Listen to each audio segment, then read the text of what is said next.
Okay, so we all have those phrases Hmm. we rely on them to get through the day. Good morning, good night. The basics. The basics. They're functional, they get the job done, they're polite. But if you're trying to connect with someone you're actually close to, like your partner or your kids, Right. that standard language, it just kind of falls flat sometimes. It doesn't really have that humor or, that affection. And that is exactly where we're going to step in today. So for this deep dive, we've got a whole stack of sources that give us 20 specific alternatives. We've got 10 for the morning, 10 for the night. Okay. But the really essential thing here, the context, is that all of these are for informal situations. Oh. They're heavy on slang, they're full of cultural references, affectionate language. So these are really custom made for those, intimate settings. So our mission today is basically linguistic efficiency. We are going to arm you, the listener, with the vocabulary, but I think more importantly, the context you need to actually nail these. Yes. Because you really need to know which one is going to signal closeness and which one might get a pillow thrown at your head. That is exactly it. If you're walking into a client meeting, you stick with good morning. Right. But if you're making breakfast for someone you live with, well, the rules change completely. So let's get into those more colorful options. Let's do it. We're diving right into the first 10 alternatives for good morning. We're going way beyond just being polite and into shared signals, inside jokes. And we're going to start with a motivational classic, one that really encourages you to get moving, and that is rise and shine. Rise and shine. It's common, it's pretty effective, and it's basically a prompt for action, but it's wrapped up in this sort of affectionate package. I do wonder about the tone of that one, though. I mean, if someone just yells rise and shine from the other room, it feels a bit like a drill sergeant. Uh-huh. But if they whisper it, with a cup of coffee in their hand, it feels completely different. The source said to think about the motivational force of the phrase. That nuance is absolutely key. It's the difference between a command and just like a gentle nudge. Another one, which is simple but has this real psychological power, is happy day of the week. Right. Our sources point out that this one helps to, and I'm quoting here, get your brain in check because you're immediately focusing on something positive. And this one is so funny, contextually, right? Yeah. I mean, nobody really says happy Monday and actually means it. Not without a hint of sarcasm. Exactly, unless you're being sarcastic. But happy Friday. Yeah. That completely sets the mood. You're not thinking about the chore of waking up. You're thinking about the weekend. Precisely. And that takes us right into the really slangy and highly informal category. And this comes with our first big warning sign. Okay. The phrase is wakey wakey. Wakey wakey. It's pure, just unadulterated slang for wake up. And the source material is so explicit on this one. It says, in bold, do not use this with your boss. Oh, absolutely not. This is only for children or people you're extremely close with.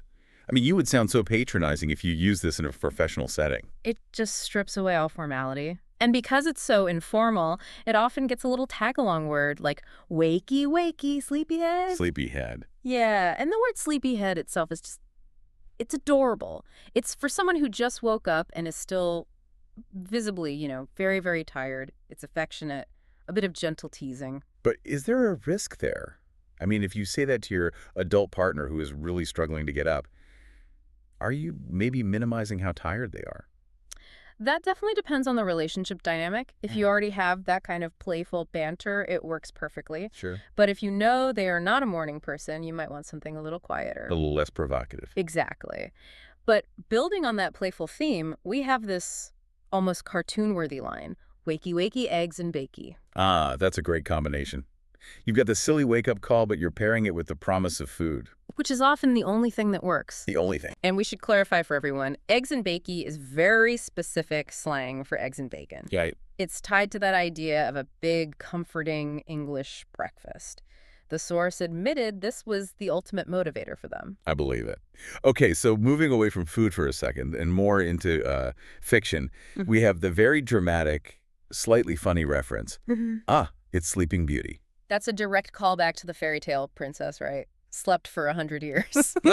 It's just perfect for when someone is absolutely glued to their bed, maybe sleeping in a bit too late. It gives you a quick shared joke. Okay, now one that we flagged is crossing into maybe slightly flirty territory. Yeah. And that's good morning, good looking. The great thing about that phrase is just how simple and sincere it is. It rolls off the tongue. It's a really nice, clear compliment for someone you find beautiful or handsome. Yeah, sets a good tone. It really does. All right, let's pivot to the purely anecdotal and possibly slightly dangerous category. The sources told this story about whispering, very gently, right into a sleeping partner's ear. It's tomorrow. It is the ultimate humorous shock tactic, isn't it? It is. You're reminding them of everything they have to do without actually saying a word about it. But the person in the source who tried this said the recipient was, and I quote, not always so impressed. I can imagine. It's funny for the person saying it. Less so for the person being jolted into reality. Absolutely. I can just picture the eye rolls. Okay, now we get to one with some, genuine literary weight to it. Morning has broken. This one is so unique because its origin is a very, very popular hymn with the same name. Right. The source even remembered shouting this line with so much enthusiasm in school. It's a great example of how something so structured, even spiritual, can just migrate into everyday conversational language. That's such a fascinating bridge, isn't it? How something so formal can suddenly be used so casually. I mean, does the listener even need to know the hymn for it to work? Not really. It mostly relies on shared acceptance. You don't have to know the origin, but the phrase itself just carries a certain, slightly poetic quality. And then the 10th one on our morning list is a quick contextual push. Let's make it a good one. I love the economy of that phrase. Mm-hmm. Just using the word one implies, let's make today a good day, because you both already know the context. It's a quick, positive send-off. Exactly.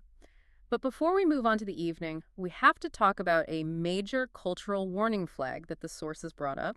Okay, what is it? The stereotypical Irish greeting, top of the morning, to ya. Yes. The sources are really clear on this. While it's supposed to be Irish, it seems to be used way more often in a jokey way by people who aren't Irish. It's basically become a cultural trope. It has. It's often used by people who have maybe never even been to Ireland. And this is such a critical point for you, the learner. You have to understand when something is a genuine cultural phrase versus when it's just a playful stereotype. It's crucial for avoiding awkwardness. Totally. If you've never actually heard someone from Ireland say that seriously, it's probably best to avoid it unless you're, deliberately doing a character. It's a really valuable piece of cultural nuance.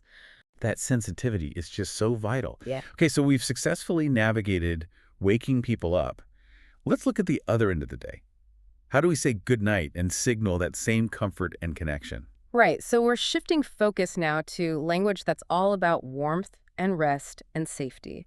The first one is sleep tight. Simple. Simple, but it has more genuine affection than just saying sleep well.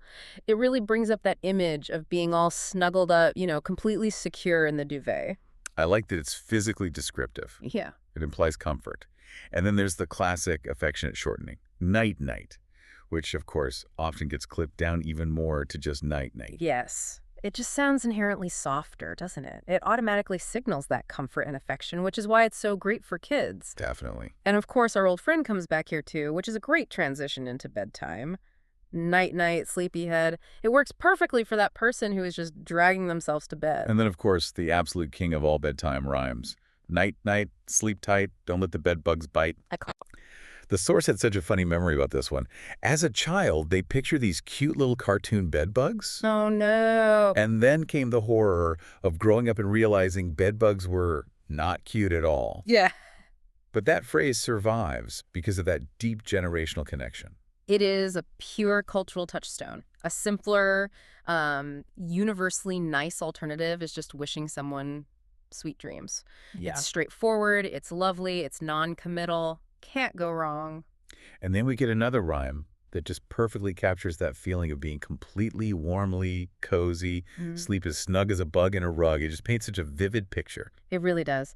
And this is so closely tied to the physical act of tucking a child into bed, Right. Making them tightly wrapped in the duvet, almost like a little mummy. Right. The source recalled their parent asking, "How snug are you?" once Ugh. they're all tucked in. It just confirms that feeling of safety. Okay, so we've got the affectionate, the descriptive. Next up, two classic idioms for when you were just completely exhausted. First, to hit the sack. Wow. Yeah, this is pure shorthand for "I'm going to bed." The source suggested that the sack here is probably the pillow. Oh, interesting. Yeah, just implying the speed and exhaustion, You're just going to drop your head onto it. And its close cousin, to hit the hay. Right. This one comes from farming, of course. It refers back to animals sleeping in a stable near hay or dried grass. So they're both just fast, common ways to say you're extremely tired and you're done for the night. Exactly. Now, for one that's just delightfully funny and has these geographical roots, it's time to go to Bedfordshire. This one is so clever because it's all about the sound of the word and a bit of regional knowledge. Yeah. Bedfordshire is a real county in England. It is. And the joke is just that the word bed is right there inside it. And the sources pointed out this funny paradox. People from other counties use this phrase all the time, but people who actually live in Bedfordshire, They never use it. they never use it. They're already there. Right. It's the ultimate linguistic insider joke. You have to have that shared knowledge for the punchline to land. It's a perfect example of how that shared culture really makes the joke work. Absolutely. And we're rounding out the list with a reference to a coping mechanism. It's time to start counting sheep. Of course, that classic childhood trick to try and fall asleep, it's a really gentle, humorous suggestion. It is. And finally, a very funny way to announce you need rest without being too dramatic about it. I have an urgent appointment with a bed and a pillow. I like that one. It's lighthearted, it's effective. It is, and you can use it for yourself, or you can say it to someone else who looks tired. You've got an urgent appointment. It's just a great conversational tool. So clever. So if we step back and connect all 20 of these phrases to the bigger picture, what's really fascinating is how this kind of informal language goes way beyond just being a synonym for something else. These phrases act as a subtle, almost like a test of intimacy. A test. That's a really interesting way to put it. What do you mean by that? Well, they rely entirely on shared cultural shorthand. If you get the Sleeping Beauty reference or you understand the joke about Bedfordshire, Or you remember the bed bugs rhyme. exactly. It confirms that you are in the speaker's close, intimate circle. These affectionate phrases aren't just, nicer. They require a mutual understanding of jokes and music and regional humor to land correctly. It instantly confirms that rapport between two people. That completely changes how you think about them. Mm-hmm. So this deep dive wasn't just about giving you a new list of vocabulary. It's about the social currency that those words carry. Now you have a much better idea of why whispering "it's tomorrow" might get you in trouble. Right. And why wakey-wakey needs to be kept far away from your professional life. You're now equipped to handle these very personal settings with, precision and a genuine connection. You've really moved from just basic comprehension to like a cultural fluency in how you say hello and goodbye. It makes sure the level of informality you choose is always the right one. So we've covered 20 ways to start and end your day, from the motivational rise and shine to the geographical comedy of Bedfordshire, and of course, the classic advice to not let the bedbugs bite. Which brings up a really important question for you, the listener, to maybe explore on your own. We saw that the phrase "morning has broken" came directly from a specific hymn. Yeah. So how many other common everyday phrases in English, whether it's an idiom or something about the weather or a routine, how many have these really deep roots in music or literature or some obscure regional geography that we just use every day without ever realizing their original context? That is something to mull over as you start using your more very contextual phrases. Yeah. Thanks for taking this deep dive with us.